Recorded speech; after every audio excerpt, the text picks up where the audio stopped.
Hey everyone, welcome back to the channel.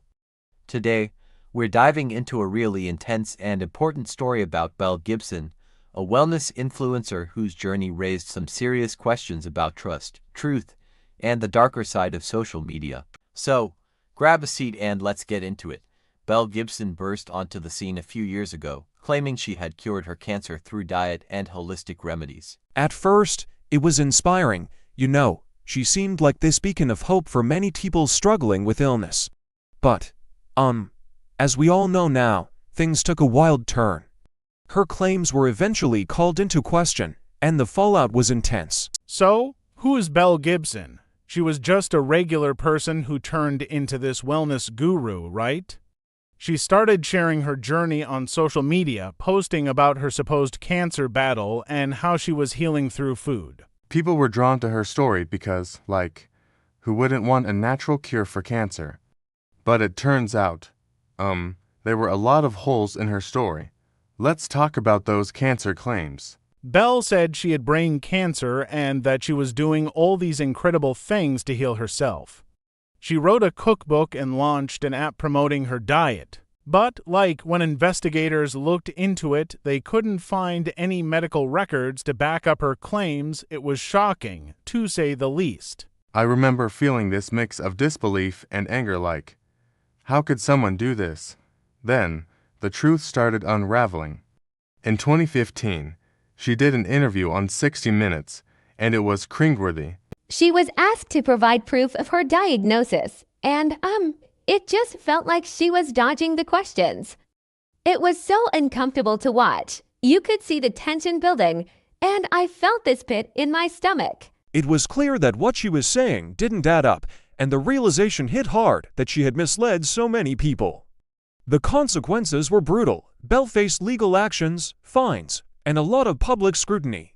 I mean, when you think about the impact of her words on vulnerable people looking for hope, it's heartbreaking.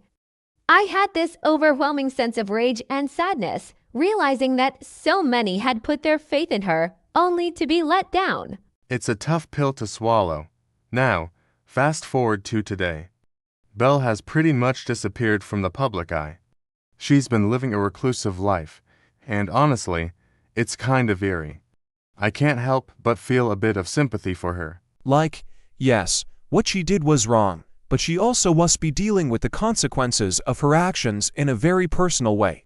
It's a reminder that, everyone has their struggles, even if they don't show it. And this whole situation raises a bigger question. Why do people fake illness online? It's not just Belle. There are others out there. And it's a phenomenon that's, really concerning. It makes you think about the psychological factors at play. Maybe they're seeking attention or trying to cope with their own issues. It's a complicated web, and I've come to realize that we need to approach these stories with both caution and compassion. Reflecting on Belle's story, I've learned to be more critical of what I see online. It's so easy to get swept up in the narratives influencers create. I mean, I've definitely caught myself feeling inspired by someone's story, only to later find out it was, completely fabricated. It's a wake-up call for all of us to dig deeper and question what we consume. So, what can we take away from this?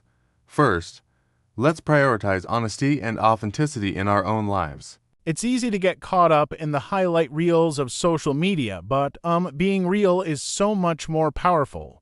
And second, let's be grateful for the real connections we have and the support systems that exist outside of social media. There's so much value in community and truth. I'd love to hear your thoughts on this whole situation. Have you ever been misled by an influencer? How did it make you feel? Drop a comment below, and let's talk about it. And if you found this video insightful, please give it a thumbs up and subscribe for more content. Thanks for joining me today, and remember to stay curious and critical about what you see online. Until next time.